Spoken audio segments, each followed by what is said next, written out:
Danapur Bangladesh Bharat border এলাকা। এখানে গেছিলাম একটু বর্ডার দেখতে, বাংলাদেশ থেকে কি পরিমাণ মানুষ ইন্ডিয়ায় আসছে এবং ইন্ডিয়া থেকে কী পরিমাণ মানুষ এবং মাল সামান আসছে সেটা একটু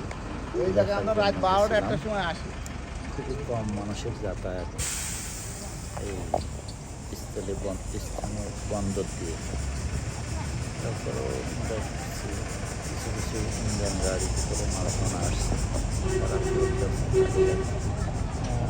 যেহেতু বিদেশ ছুটির সময় ছিল, মানুষ এখানে দেখার জন্য আসছে আমাদের মতোই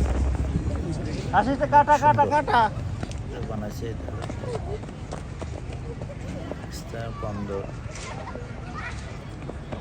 বাংলাদেশে খুব কম আছে, যেহেতু ওটা যশোরের ভিতরেই পড়ছে, সেহেতু ওটা যাদের বাসা যশোর তারা সময় পেলে বিকালবেলায় ঘুরে আসতে পারে।